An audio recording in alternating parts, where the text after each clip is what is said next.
할렐루야. 네, 우리 하나님 날마다 새 일을 행하시는 분이십니다. 믿으십니까? 날마다 새 일을 행하신 하나님은 특별한 경우를 제하고는 사람을 통해서 일하시죠. 어떤 사람입니까? 영과 진리로 예배하는 사람. 영으로 예배한다라고 하는 것은 성령의 이끄심을 따라 예배하는 것이고, 또 진리로 예배한다라고 하는 것은 진리의 말씀 앞에 우리의 삶을 조종하고 순종하는 것입니다. 이 시간 예배를 통해서 우리 영이 살아나는 놀라운 축복이 있기를 주님의 이름으로 축원합니다.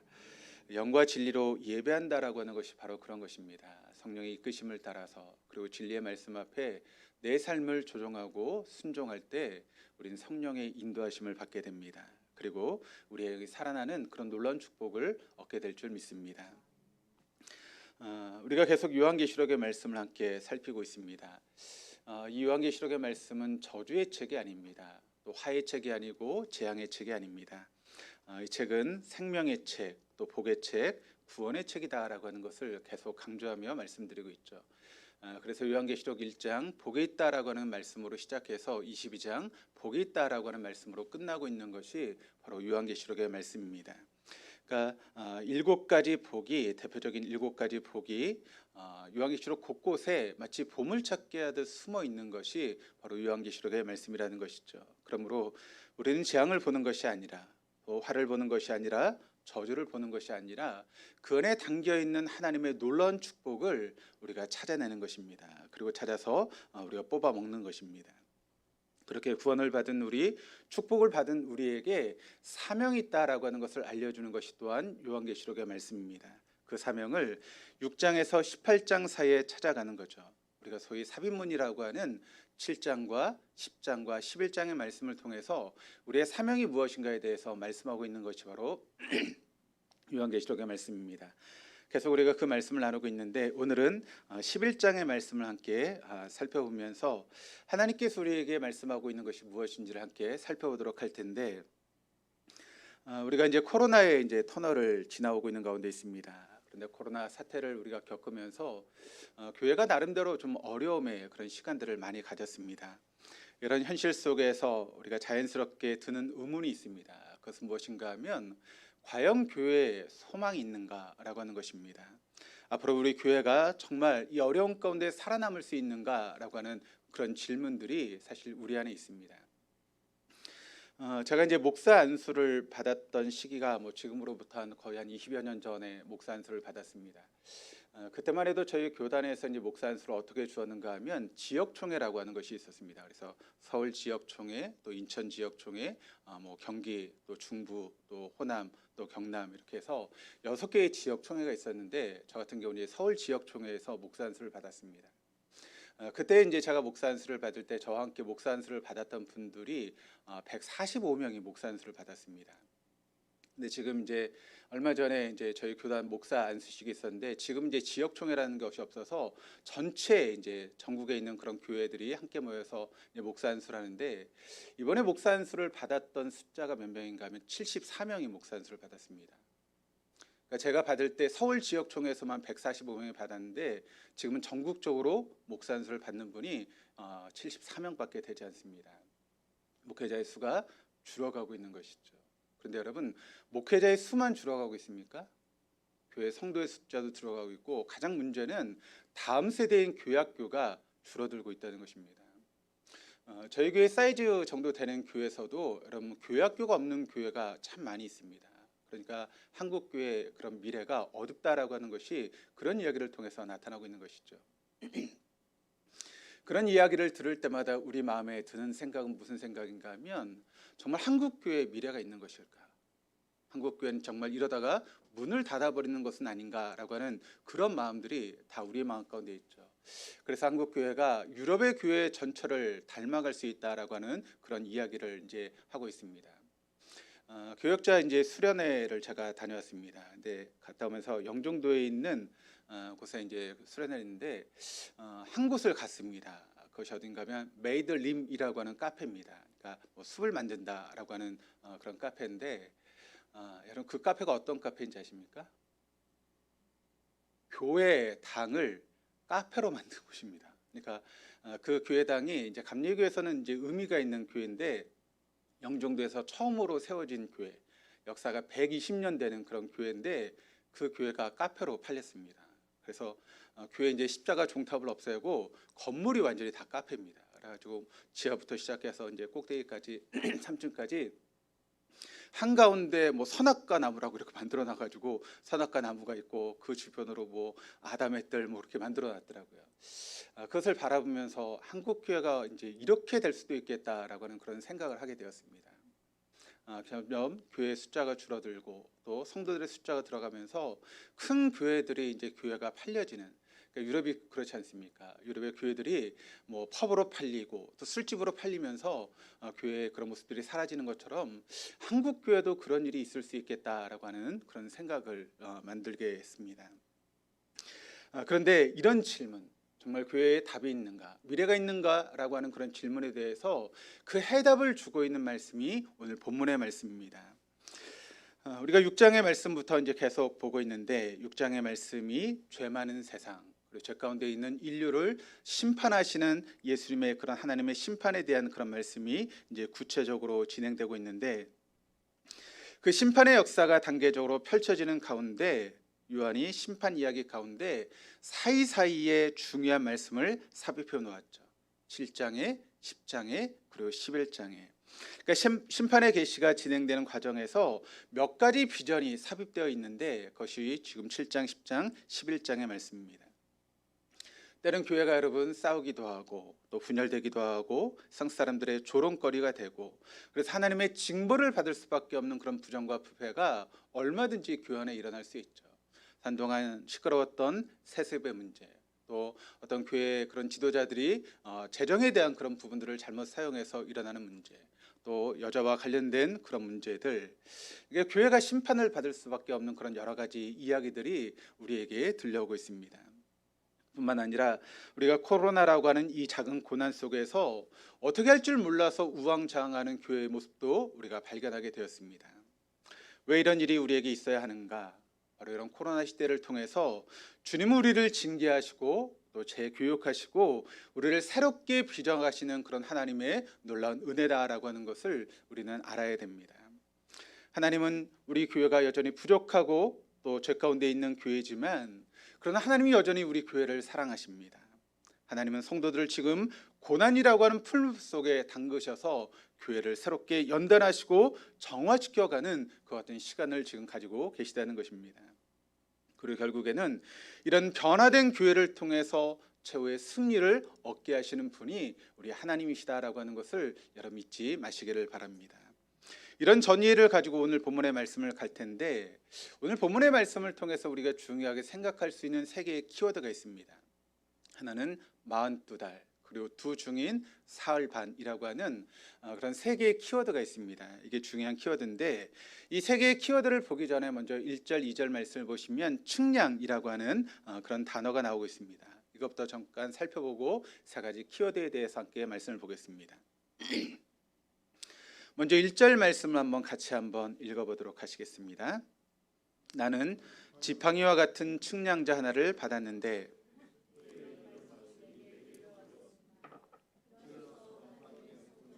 제단을 측량하고 성전에서 예배하는 사람들을 세어라.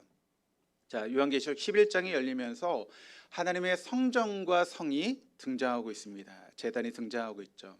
근데 여러분, 우리가 이제 세계사의 역사를 보게 되면 예루살렘 성이 이제 파괴되고 제단이 없어졌던 그런 시기가 있습니다.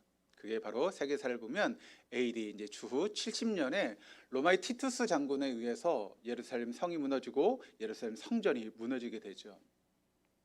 그런데 여러분, 요한계시록이 기록되고 있을 당시가 이제 언제인가 하면 AD 95년에서 100년 사이에 이 요한계시록의 말씀이 기록된 것으로 알려지고 있습니다. 그러면 사도 요한이 지금 요한계시록의 말씀을 기록하고 있을 때 눈에 보이는 가시적인 성전이 지금 남아 있습니까, 없습니까? 70년에 파괴됐기 때문에 95년에 지금 요한계시록을 쓰고 있을 때 그 당시에는 눈에 보이는 성전이 없습니다. 제단이 사라지게 되었다는 것이죠. 그렇다면 지금 사도 요한이 환상 가운데 뭘 보고 있습니까? 그가 보고 있는 이 성전의 의미는 과연 무엇이겠습니까?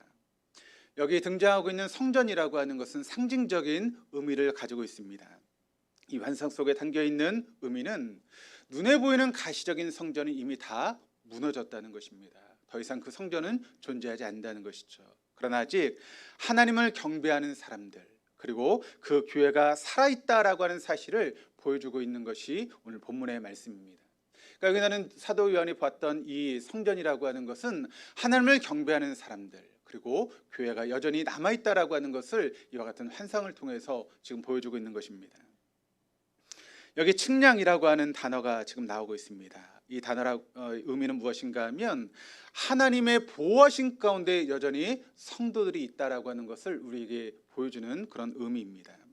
성전이 다 무너졌음에도 불구하고 하나님이 여전히 하나님 앞에 예배하는 사람들을 지키시고 그들을 보호하시고 그들을 통해서 지금도 일하시고 계시는 분이시다라고 하는 것을 우리에게 말씀하고 있는 것이죠. 중요한 것은 하나님께서 그들을 사용하셔서 이 어두운 역사 속에서 여전히 복음을 증거하는 그런 역사를 이루어 가실 것이고 결국 승리하게 하실 것이다 라고 하는 것을 우리에게 말씀하고 있는 것입니다. 그런데 2절 앞부분을 보시면 이렇게 증거합니다. 그러나 그 성전의 바깥들은 측량하지 말고 내버려 두어라. 그것은 이방 사람들에게 내주었기 때문이다. 성전의 바깥들은 측량하지 말고 내버려 둬라. 그럼 이게 무슨 의미일까요? 여러분 아시는 것처럼 예루살렘 성전은 이제 유대인들을 위한 그런 성전이죠. 그래서 이방인들이 그 성전 안에 들어올 수 없습니다. 그래서 이방인들이 들어갈 수 있는 장소가 있죠. 어디까지 들어가죠? 이방인의 뜰이라고 하는 곳까지 이방인들이 들어올 수 있습니다. 그리고 성전 안으로는 들어오지 못하죠. 만약 이방인이 성전 안으로 들어오면 그 자리에서 죽임을 당하게 되어 있습니다. 그리고 그 이방인의 뜰과 예루살렘 성전은 높은 담이 쳐져 있어서 들어갔다 나갔다가 어려운 그런 곳입니다. 따라서 성전의 바깥들은 측량하지 말고 내버려 두라라고 하는 말씀의 의미는 참 하나님의 사람들과 그렇지 않은 사람들을 구별해야 된다라고 하는 그런 의미의 말씀입니다. 성전의 바깥들은 겉만 교인이지 실제로는 세상에 속해 있는 사람들을 의미하고 있습니다. 그들은 이방인의 거룩한 성을 짓밟을 때, 즉 세상이 교회를 핍박할 때 그 믿음에서 떨어져 나갈 수밖에 없는 그런 사람들을 지금 의미하고 있는 것이죠.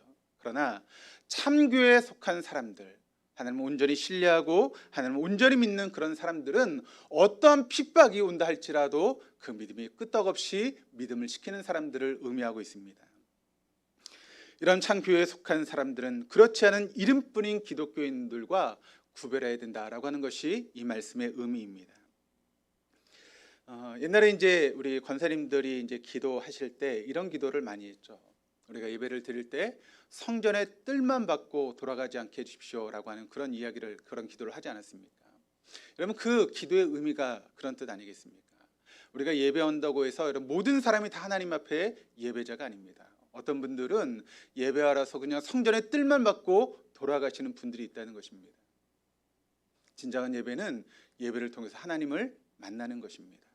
하나님께서 우리에게 말씀하시는 그 말씀 앞에서 나의 삶을 조종하고 순종하는 것입니다. 이것이 바로 진정한 예배자 아니겠습니까? 그런데 몸만 나와서 그냥 있다가 돌아가는 사람들은 성전의 뜰만 받고 돌아가는 사람들입니다. 저는 우리 동덕의 모든 교우들이 그와 같은 분이 없기를 주님의 이름으로 축원합니다. 성전의 뜰만 받고 돌아가는 그와 같은 신앙이 아닐 수 있기를 주님의 이름으로 축원합니다.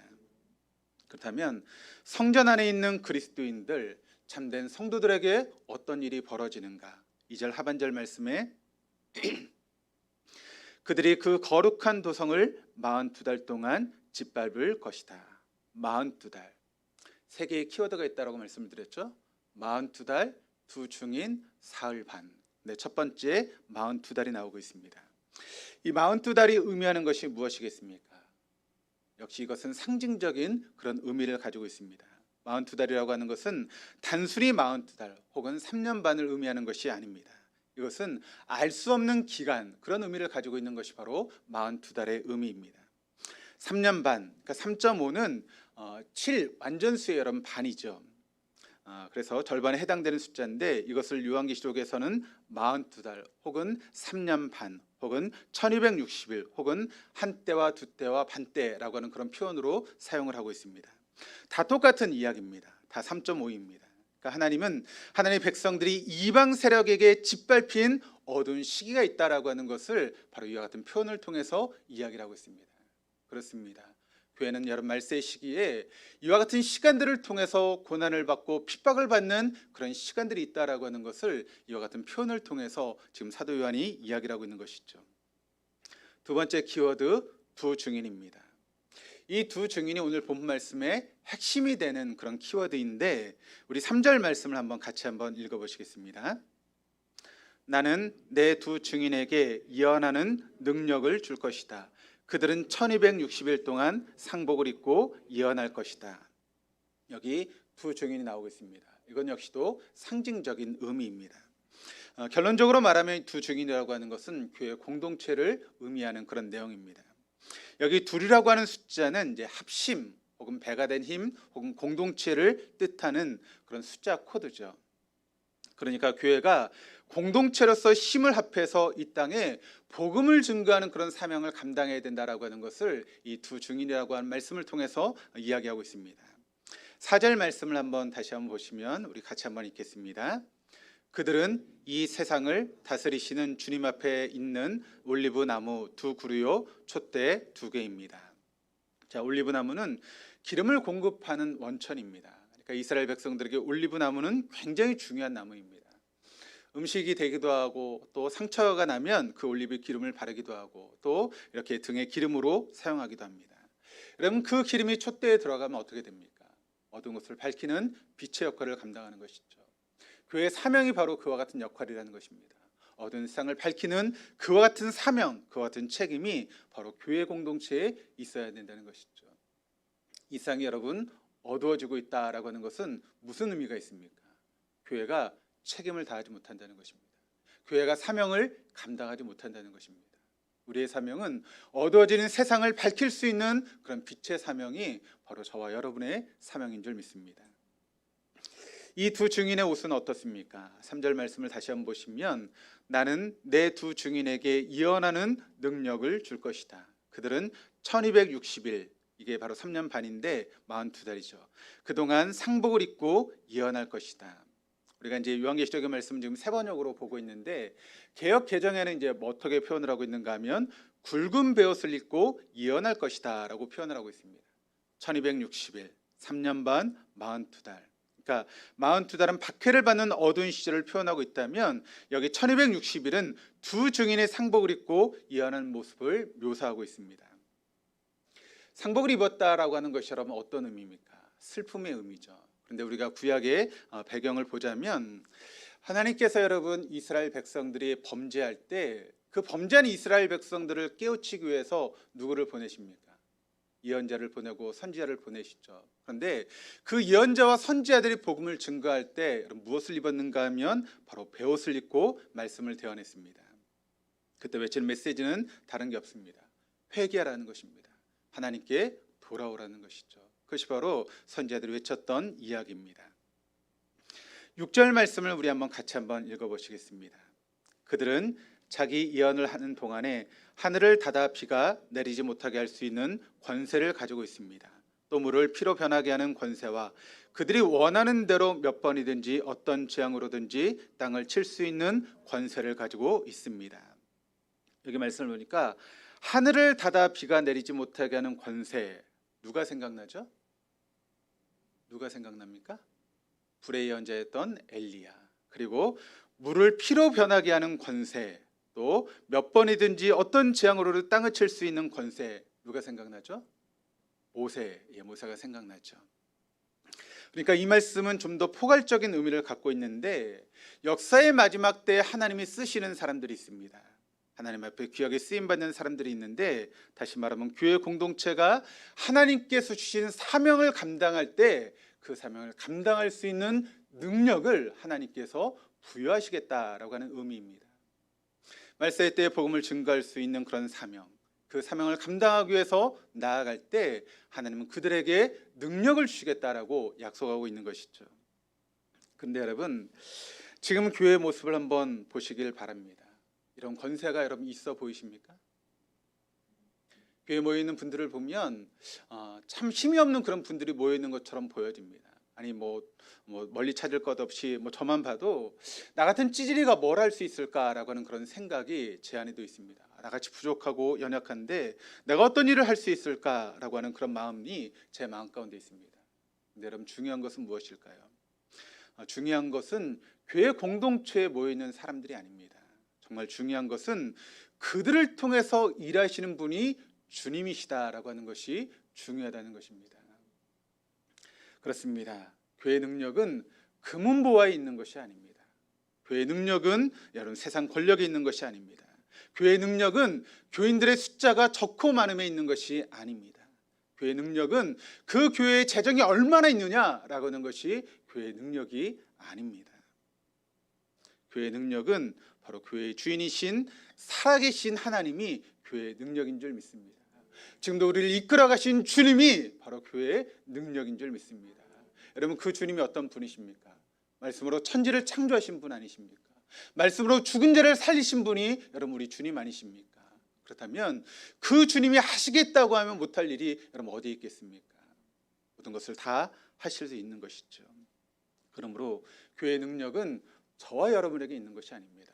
진정한 교회의 능력은 바로 우리 주님에게 있는 것이죠. 우리는 한없이 약하고 보잘것없지만 주님께서 하시겠다고 하면 모든 일을 할 수 있는 것이 바로 교회인 줄 믿습니다. 그래서 여러분, 고린도전서 1장에서 뭐라고 사도 바울이 우리에게 증거하고 있습니까? 고린도 1장을 통해서 사도 바울은 이렇게 이야기를 합니다. 미련한 것들을 택하셔서 지혜로운 것들을 부끄럽게 하시고 약한 것들을 택하셔서 강한 것들을 물리치시는 분이 우리 주님이시다라고 표현을 하고 있습니다. 그렇습니다. 주님이 우리의 능력입니다. 주님이 우리의 힘이십니다. 주님께서 하시겠다고 하면 모든 것을 하실 수 있다라고 하는 것을 여러분 믿으시기를 바랍니다. 그것이 어떤 일이든 주님께서 함께 하시면 모든 일이 일어나게 될 줄로 믿습니다. 그렇습니다. 마지막 때의 교회는 핍박을 받을 것입니다. 그러나 하나님은 이 핍박의 역사 속에서도 교회를 사용하신다라고 하는 것을 여러분 믿지 마시기를 바랍니다. 뿐만 아니라 교회가 핍박 속에서 그 사명을 감당할 수 있도록 하나님 능력을 더하여 주시는 분이십니다. 마치 엘리야에게 능력을 주셨던 것처럼, 모세와 함께 하시며 모세가 능력을 발할 수 있었던 것처럼 우리와 함께 하시면 우리에게 그 같은 일을 감당할 수 있는 능력을 더하여 주신다는 것입니다. 그러므로 이런 복음을 전파하실 때 능력이 필요하십니까? 하나님께 구하시기를 바랍니다. 그때 하나님께서는 여러분에게 능력을 더하여 주실 것입니다. 그래서 죽어가는 영혼들을 살릴 수 있는 그와 같은 사명을 감당할 수 있는 능력을 저와 여러분 우리 교회에 허락하실 줄 믿습니다. 마지막 세 번째 키워드는 사흘 반입니다. 우리 9절 말씀을 보시면 이렇게 증거합니다. 여러 백성과 종족과 언어와 민족에 속한 사람들이 사흘 반 동안 그 두 예언자, 여기는 이제 두 예언자라고 되어 있는데 이제 두 증인을 두 예언자라고 표현하고 있습니다. 두 예언자의 시체를 볼 것이며 그 시체가 무덤에 안장되는 것을 허락하지 않을 것입니다. 그러니까 교회가 여러 가지 많은 고난을 당한다는 것입니다. 42달 동안 끝을 알 수 없는 그런 고난이 교회에 닥치게 된다는 것이죠. 그러나 여기서 끝나는 것이 아닙니다. 마지막으로 더 큰 고난이 남아있게 되는데 이 마지막 고난은 근데 그것을 사흘 반이다라고 표현을 하고 있습니다. 그러니까 대단히 짧은 그런 시간이죠. 그런데 이 짧은 시간 동안 어떤 일이 벌어지는가? 7절 말씀을 우리 같이 한번 읽어보시겠습니다. 그러나 그들이 증언을 마칠 때에 아비소스에서 올라오는 짐승이 그들과 싸워서 이기고 그들을 죽일 것입니다. 그러니까 교회 공동체가 생을 향한 복음 증거의 사명을 거의 다 마칠 무렵에 아비소스, 그러니까 무적에 갇혀있던 그런 짐승들이 저 그리스도가 거기에서 올라와서 모든 두 증인들을 교회를 죽인다라고 그렇게 표현을 하고 있습니다. 전에도 말씀을 드렸던 것처럼 그 마귀들이 여러분 무적행에 갇혀 있게 됐다라고 말씀을 드렸죠. 그런데 마지막 때에 하나님께서 그 무적행에 갇혀 있던 모든 마귀들을 풀어놓으신다라고 말씀을 드렸습니다. 그래서 교회가 핍박을 받게 된다라고 말씀을 드렸는데 그 부분을 지금 이야기를 하고 있죠. 8절 말씀을 보시면 그리고 그들의 시체는 그 큰 도시의 넓은 거리에 내버리게 될 것입니다. 그 도시는 영적으로 소돔 또는 이집트라고도 하는데 곧 그들의 주님이 십자가에 달리신 곳입니다. 여기서 소돔이라고 하는 것은 부패의 상징이고 이집트는 박해의 상징입니다. 그것에 주님이 십자가에 달리셨다라고 하는데 결국 소돔과 이집트를 상징하는 사단이 왕노릇하는 이 세상을 지금 가르치고 있는 것입니다. 바로 이 세상 한복판에서 주님의 증인들, 복음을 증거하는 주님의 증인들이 비웃음을 당하고 침뱉음을 당하고 조롱거리가 되게 된다는 것이죠. 그리고 사단의 궁극적인 목표는 무엇인가 하면 복음을 증거하는 모든 증인들과 그리스도의 교회를 죽음까지 몰아가게 하는 것, 그것이 바로 사단의 목표라는 것입니다. 그러니까 여러분, 주님이 오시기 전에 교회를 죽음의 직전까지 여러분 몰고 가는 사단의 그런 유혹과 미혹이 교회를 어렵게 만들 것이다 라고 하는 것을 알 수 있게 되죠. 그러면서 여러분, 그 같은 어려움이 우리에게 닥치게 될 때 어떤 일이 벌어지게 되는가 하면 배교의 현상이 일어나게 된다는 것입니다. 그렇게 믿음 좋았던 권사님이 교회를 떠나갑니다. 그렇게 예수를 잘 믿던 집사님들이 갑자기 돌아섭니다. 그래서 교회를 떠나가는 그런 일들이 벌어지게 된다는 것이죠. 그러면서 교회가 텅텅 비게 된다는 것입니다. 그때 마귀는 여러분 쾌재를 부르며 박수를 치며 좋아하게 될 것이다 라고 표현을 하고 있습니다. 우리가 여러분 그 예를 코로나 기간에 보지 않았습니까? 코로나가 한참일 때 교회가 어떻게 되었습니까? 많은 분들이 교회를 떠나갔습니다. 뿐만 아니라 우리가 예배하는 이 자리가 여러분 텅텅 비어서 예배를 드렸던 그런 경험들이 우리에게 있죠. 마지막 때에 그런 일들이 일어나게 될 것이다 라고 표현을 하고 있습니다. 10절 말씀입니다. 우리 같이 읽겠습니다. 그리고 땅 위에 사는 사람들이 그 시체를 두고 기뻐하고 즐거워하고 서로 선물을 보낼 것입니다. 그것은 이 두 예언자가 땅 위에 사는 사람들을 괴롭혔기 때문입니다. 여기 이 두 예언자가 땅 위에 사는 사람들을 괴롭혔다. 이것이 실제적으로 땅 위에 사는 사람들을 이제 세상 사람들을 괴롭혔다라고 하는 그런 의미가 아니라 이 두 증인이 하는 것은 무엇입니까? 복음을 증거하는 것이 두 증인의 역할이죠. 그러면 그 두 증인이 복음을 증거하게 되었을 때 여러분 세상 사람들이 듣기에는 그 복음을 들으면서 괴로워한다는 것입니다. 믿지 않는 사람들이 여러분 복음을 들었을 때 즐거워하지 않지 않습니까? 힘들어하고 어려워한다라고 하는 것이죠. 그래서 그 얘기를 듣는 것이 괴로웠던 세상 사람들이 바로 그렇게 두 증인을 죽였다라고 표현을 하고 있습니다. 그러자 즉시 악령들 사이에서 축제가 벌어지죠. 이제 교회가 죽었다라고 그렇게 선언하고 기뻐하는 것입니다. 그러면 서로 선물을 나누면서 축제를 벌이고 있는 그런 모습이 나오고 있습니다. 마지막 때 이것이 교회의 처절한 모습이라는 것입니다. 이것이 마지막 교회가 받는 고난의 모습이라는 것입니다. 역사의 마지막 때 교회가 죽음을 당하는 이런 시기가 반드시 교회에 닥치게 된다라고 하는 것을 말씀하고 있는 것입니다. 그러면 여러분 이것으로 버리는 것입니까? 모든 것이 이렇게 끝나버리고 마는 것입니까? 그렇지 않죠. 교회는 반드시 죽음의 권세를 이기고 다시 살아날 것입니다. 교회는 이 처절한 고난을 극복하고 다시 일어나서 멋진 최후의 승리를 맞이하게 되는 것이 바로 교회의 모습이다라고 하는 것을 우리는 알아야 됩니다. 그때 어떤 일이 일어날까요? 11절 말씀 보니까 그러나 사흘 반이 지난 뒤에 하나님에게서 생명의 기운이 나와서 그들 속으로 들어가니 그들이 제 발로 일어섰습니다. 그것을 목격한 사람들은 큰 두려움에 사로잡혔습니다. 또 13절 바로 그때 큰 지진이 일어나서 그 도시의 10분의 1이 무너졌는데 그 지진으로 사람이 7,000명이나 죽었습니다. 그리고 살아남은 사람은 두려움에 쌓여서 하늘에 계신 하나님께 영광을 돌렸습니다. 그러니까 우리가 이겼다라고 쾌재를 부렸던 그런 세상 사람들이 두려움에 떨게 된다라고 하는 것을 말씀하고 있죠. 측량해라, 구분해라. 참 그리스도인과 그렇지 않은 사람들, 참 그리스도인들에게 이제부터 일어날 일, 3년 반, 42달 동안 1260일 동안 엄청난 핍박이 오게 될 것입니다. 그러나 그것이 끝이 아닙니다. 사흘 반이라고 하는 엄청난 고난의 시간이 있게 될 것입니다. 그러면 마침내는 죽임을 당하게 될 것이다. 그러나 그것이 끝이 아니라는 것입니다. 주님은 그들을 반드시 다시 살리시고 새로운 부활의 역사, 최후의 승리를 맛보게 하실 것이다. 이것이 바로 오늘 본문의 말씀입니다. 그럼 이 말씀을 들으시면서 혹시 의문점이 생기지 않으십니까?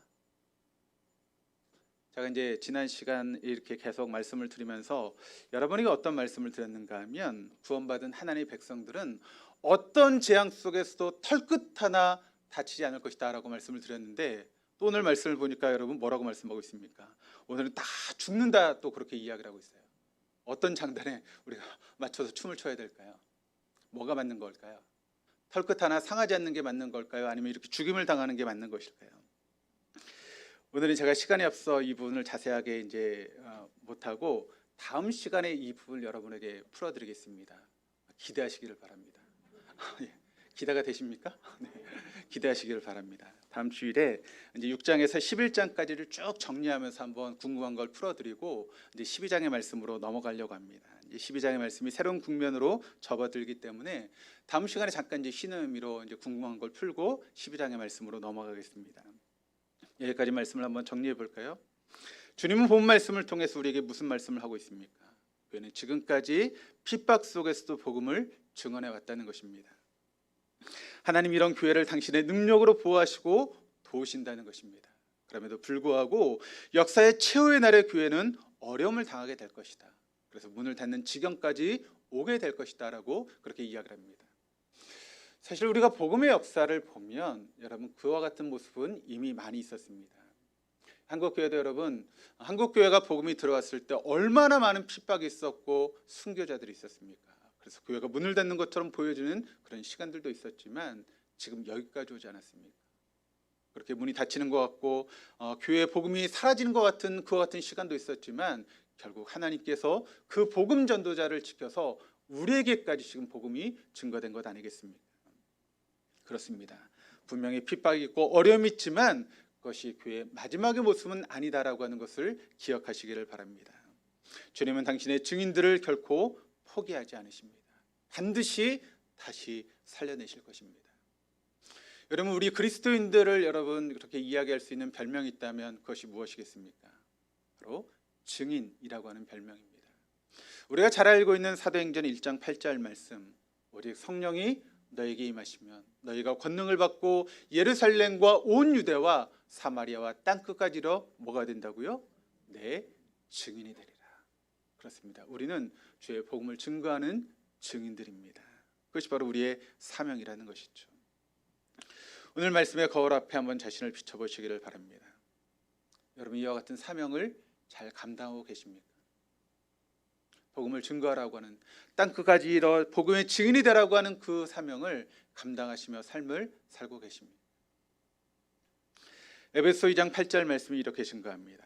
너희는 그 은혜에 의하여 믿음으로 말미암아 구원을 받았으니 이것은 너희에게서 난 것이 아니요 하나님의 선물이라. 사도 바울은 자신이 예수를 믿었던 것은 전적으로 주님의 은혜 때문이라고 고백을 하고 있습니다. 자기가 나에게 베풀어 주신 하나님의 사랑이 있었기에 내가 믿음을 갖게 되었고 구원을 얻게 되었다라고 그는 분명하게 고백하고 있습니다.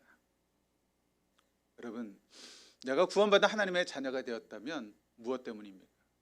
내가 열심히 노력해서 내게 신앙심이 깊어서 절대 아닙니다. 여러분이 구원의 자리에 있다면 그것은 전적인 하나님의 은혜입니다. 네, 사도 바울은 거기서 그치지 않고 있습니다.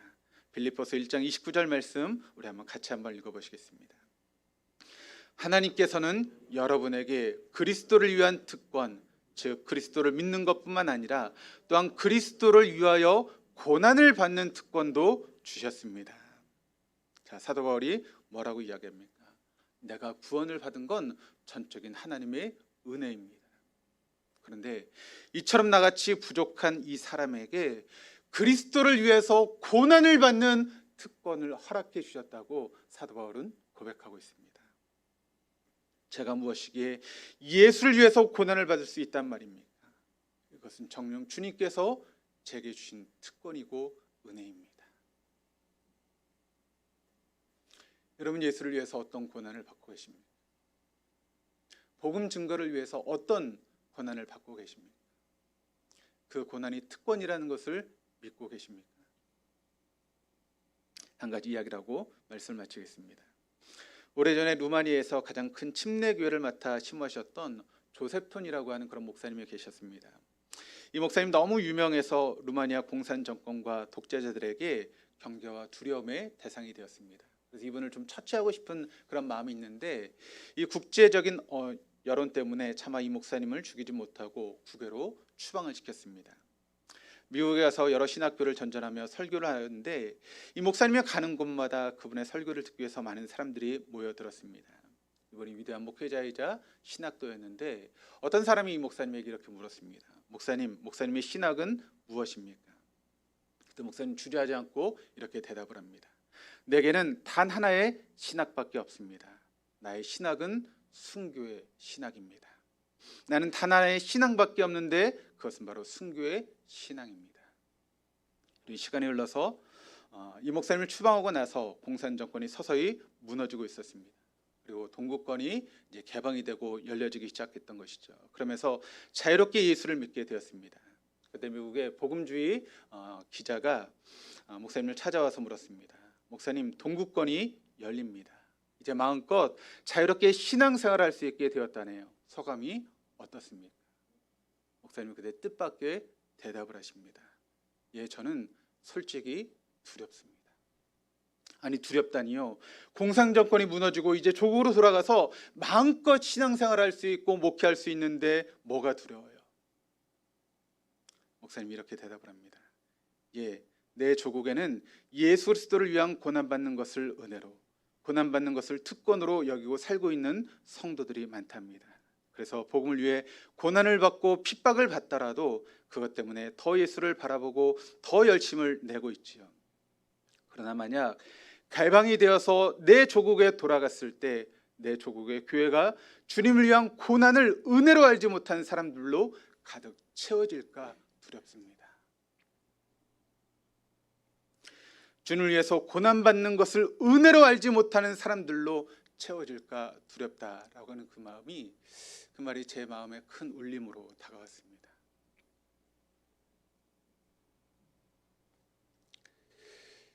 우리 교회의 모습은 어떨까요? 한국 교회의 모습은 어떨까요? 우리 교회 안에는 여러분 고난을 은혜로 특권으로 알지 못하는 사람들이 혹시 있는 것 아닙니까? 내게 주신 그 은혜 때문에 내가 주를 위해서 일할 수 있는 그것이 얼마나 큰 특권이고 은혜인지 아는 것이 얼마나 중요한 일입니까? 그런데 그것을 알지 못하는 사람들로 채워진다면 그게 어떻게 교회겠습니까? 그런 교회 어떻게 주님께서 함께 하시고 일하시겠습니까? 아무리 숫자가 많아도 아무리 교회가 큰다 할지라도 그런 사람이 모여있는 교회는 진정한 의미의 교회가 아닙니다.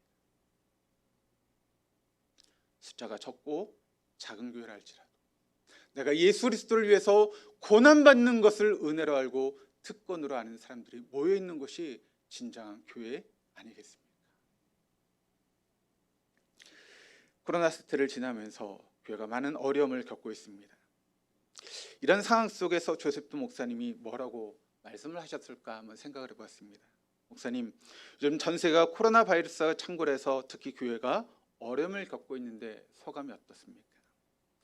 아마 목사님이 이렇게 대답하지 않았을까요? 지금도 이 세상에는 예수 그리스도를 위해 고난받는 것을 은혜로 여기고 살고 있는 성도들이 많답니다. 지금 코로나 바이러스로 교회가 고난을 받고 있는 지금 이 세상에 있는 교회들은 주님을 위한 고난을 특권으로 아는 사람들로 채워지게 될 것입니다. 코로나 이후에 예수를 위해서 고난을 받는 것을 은혜로 특권으로 아는 사람들이 채워지게 될 때 교회에 희망이 있는 것 아니겠습니까? 우리 교회가 그런 교회가 될 수 있기를 주님의 이름으로 축원합니다.